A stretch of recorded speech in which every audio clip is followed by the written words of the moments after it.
घना जंगल था जिसमें हर तरह के छोटे बड़े जानवरों और पक्षियों का बसेरा था। उसी जंगल के एक पेड़ पर घोंसला बनाकर एक नन्ही चिड़िया टूना भी रहा करती थी। एक दिन उस जंगल में भीषण आग लग गई। सारे पक्षी और जानवरों में हाहाकार मच गया। सब अपनी जान बचाकर भागने लगे। नन्ही टूना जिस पेड़ पर रहा करती थी वह भी भीषण आग की चपेट में आ गया और उसे भी अपना घोंसला छोड़ना पड़ा। लेकिन वो जंगल की आग देखकर घबराई नहीं। वह तुरंत नदी के पास गई और अपनी चोंच में पानी भरकर जंगल की ओर लौटी। चोंच में भरे पानी को आग में छिड़ककर वह फिर नदी की ओर गई। इस तरह नदी से अपनी चोंच में पानी भरकर बार बार वह जंगल की आग में डालने लगी। जब बाकी जानवरों ने उसे ऐसा करते देखा तो हंसने लगे और एक शेर बोला, अरे चिड़िया रानी, ये क्या कर रही हो? चोंच भर पानी से जंगल की आग बुझा रही हो। मूर्खता छोड़ो और प्राण बचाकर भागो। जंगल की आग ऐसे नहीं बुझेगी। तुम लोगों को भागना है तो भागो, मैं नहीं भागूंगी। ये जंगल मेरा घर है और मैं अपने घर की रक्षा के लिए अपना पूरा प्रयास करूंगी, फिर कोई मेरा साथ दे या ना दे। टूना की बात सुनकर सभी जानवरों के सिर शर्म से झुक गए। उन्हें अपनी गलती का एहसास हुआ। सबने टूना से माफ़ी मांगी और फिर उसके साथ जंगल में लगी आग बुझाने के प्रयास में जुट गए। उनकी मेहनत रंग लाई और जंगल में लगी हुई आग बुझ गई। परेशानी चाहे कितनी भी बड़ी क्यों ना हो, बिना कोशिश के कभी भी हार नहीं मानना चाहिए। एक समय की बात है। एक जंगल में टूना अपनी बूढ़ी बीमार माँ के साथ रहती थी। टूना अपना घर चलाने के लिए अपने हाथों से टोकरियाँ बनाया करती थी और उसे बाजार ले जाकर बेचा करती थी। माँ, मैं टोकरियाँ बेचने बाजार जा रही हूँ, आप दवाई खाकर सो जाना। ठीक है बेटा, तुम जाओ, ध्यान से वापस आना, ज़्यादा देर मत लगाना। मैं अकेली बूढ़ी तुम्हें कहाँ ढूंढती फिरूंगी। हाँ माँ, तुम मेरी चिंता मत करो। टूना घर से टोकरियाँ बेचने बाजार की तरफ निकल पड़ती है। टोकरियाँ ले लो, सुंदर सुंदर टोकरियाँ ले लो, रंग बिरंगी टोकरियाँ ले लो। टूना की आवाज़ सुनकर चिंकी कबूतरी और हरिया तोता वहाँ आते हैं। अरे टूना बहन, तुम्हारी टोकरियाँ तो बहुत ही ज़्यादा सुंदर हैं। कितने की हैं ये टोकरियाँ? पूरे 100 रुपए की हैं। बहुत ही मजबूत टोकरियाँ हैं ये। हरिया तोता और चिंकी कबूतरी टूना से टोकरियाँ खरीद लेते हैं और वहाँ से चले जाते हैं। अभी तो बस 2 ही टोकरियाँ बिकी हैं, इससे कहाँ गुजारा होगा। माँ की दवाइयाँ भी नहीं आ पाएंगी। इस जंगल में तो कोई टोकरियाँ खरीदता ही नहीं है।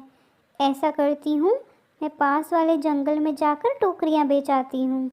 फिर टूना पास वाले जंगल के बाजार में जाती है और आवाज़ लगाती है, टोकरियाँ ले लो, सुंदर सुंदर टोकरियाँ ले लो, रंग बिरंगी टोकरियाँ ले लो। टूना की आवाज़ सुनकर एक बाज आता है जो कि टूना को परेशान करने लगता है। ओए होए, ए चिड़िया, कहाँ जा रही है तू? लगता है इस जंगल में नई नई आई है। ज़रा मुझे भी अपनी टोकरियाँ दिखा दे। कोई बचाओ मुझे इस बदतमीज बाज से। अरे कोई नहीं आएगा तुझे बचाने यहाँ।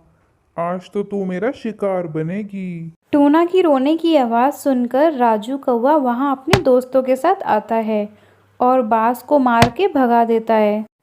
आपका बहुत बहुत शुक्रिया, आपने मेरी जान बचाई। मैं तो यहाँ टोकरियाँ बेचने आई थी, लेकिन यहाँ तो मेरी जान पर ही बात आ गई थी। अरे चिड़िया, तुम घबराओ मत। लाओ, ये सारी टोकरियाँ मैं खरीद लेता हूँ। राजू कौवा टूना से सारी टोकरियाँ खरीद लेता है। टूना खुशी खुशी अपने घर चली जाती है। ऐसे ही काफ़ी दिन बीत जाते हैं। राजू कौवा रोज़ टूना के जंगल जाता था और उससे टूना से प्यार हो जाता है। एक दिन राजू टूना से कहता है, टूना, मैं तुम्हें बहुत पसंद करता हूँ और तुमसे शादी भी करना चाहता हूँ। राजू, मैं भी तुम्हें बहुत पसंद करती हूँ, लेकिन मैं अपनी बूढ़ी माँ को अकेला नहीं छोड़ सकती। उनका मेरे सिवा कोई नहीं है। बस इतनी सी बात। मैं तुम्हारी माँ का भी ध्यान रखूँगा। वो शादी के बाद हमारे साथ ही रहेंगी। टूना ये सुनकर बहुत खुश हो जाती है और कुछ दिन बाद दोनों शादी कर लेते हैं और खुशी खुशी रहने लगते हैं। एक बार की बात है, एक चिड़िया और एक चींटी में बहुत गहरी दोस्ती थी। चिड़िया बहुत आलसी थी, मगर चींटी अपना सारा काम समय से करती और दिन रात मेहनत करती थी। बरसात का मौसम आने वाला था। चींटी ने दिन रात मेहनत करके ढेर सारा खाना जमा कर लिया। चींटी ने चिड़िया से कहा, बहन, बरसात का मौसम आने वाला है, तुम अपने और अपने बच्चों के लिए खाना जमा कर लो, नहीं तो तुम्हें बहुत परेशानी होगी। चिड़िया ने इस बात पर कोई ध्यान नहीं दिया। बरसात आते ही दिन रात पानी बरसने लगा। चिड़िया अपने घोंसले से बाहर ना निकल सकी। उसके बच्चे भूख से रोने लगे। ये देखकर चींटी को दया आ गई। उसने चिड़िया को कहा, मेरे बिल में से कुछ खाना तुम ले जा सकती हो। फिर चींटी ने चिड़िया को समझाया, बहन, अगर तुमने मेरी बात मान ली होती तो आज तुम्हें और तुम्हारे बच्चों को भूखा नहीं रहना पड़ता। चिड़िया ने समय का महत्व समझते हुए चींटी से कहा, बहन, मैं आज से आलस नहीं करूँगी और समय का सही उपयोग करूँगी। एक नदी में रानी नाम की छोटी सी मछली अपनी माँ टूना और पापा के साथ रहती थी। रानी के पापा उससे बहुत प्यार करते थे और हर साल रानी का बर्थडे नदी के बाकी बच्चों के साथ बहुत ही धूमधाम से मनाते थे। हर बर्थडे पे रानी को एक बड़ा और एक अच्छा गिफ्ट दिया करते थे, मगर इस बार उसके पापा का बर्थडे आने वाला था और रानी भी पापा को गिफ्ट देकर उन्हें सरप्राइज़ देना चाहती थी। ये सोचकर रानी अपने कमरे में गई और अपना पिगी बैंक खोला तो उसमें बहुत ही कम पैसे थे। मैंने तो सारे पैसों से कुछ दिन पहले ही अपने लिए एक टेडी बेयर खरीद लिया था।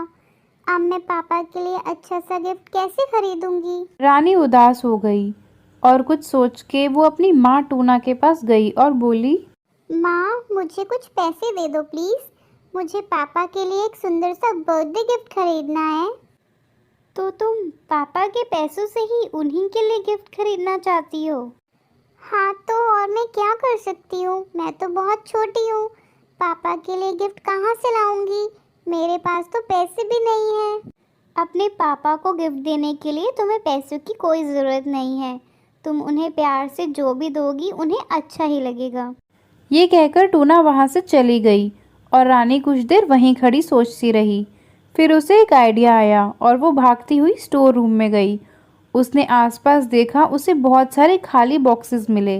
रानी ने उसमें से सबसे बड़ा बॉक्स उठाया और उसे लेकर अपने कमरे में आ गई और उसने उस बॉक्स को अच्छे से गोल्डन रैपर में पैक कर लिया। अगले दिन पापा के बर्थडे पे रानी सुबह सुबह उनके पास गई और उन्हें गिफ्ट देते हुए बोली, हैप्पी बर्थडे पापा। इतना बड़ा गिफ्ट देखकर पापा बहुत खुश हुए और सोचने लगे कि इतने बड़े बॉक्स में रानी ने उनके लिए क्या लिया होगा। बेटा, तुम मेरे बर्थडे पर मेरे लिए इतना बड़ा गिफ्ट लाई? इतने बड़े बॉक्स में क्या हो सकता है? पापा, आप एक बार बॉक्स खोल कर तो देखो। पापा ने गिफ्ट बड़े प्यार से खोला, लेकिन जैसे ही गिफ्ट खोला उन्होंने देखा बॉक्स में कुछ भी नहीं था। बॉक्स पूरी तरह खाली था। ये क्या? बॉक्स तो खाली है। नहीं पापा, आप अच्छे से तो देखो। मैंने इसमें बहुत सारी किसेस ब्लो की हैं। ये सुनकर पापा बहुत खुश हुए और बोले, थैंक यू बेटा, इतना अच्छा गिफ्ट मुझे आज तक किसी ने भी नहीं दिया। ये कहकर पापा ने रानी को गले से लगा लिया और इस तरह रानी ने पापा को एक बर्थडे पे अच्छा गिफ्ट भी दे दिया और वो एक अच्छे गिफ्ट का मतलब भी समझ गई।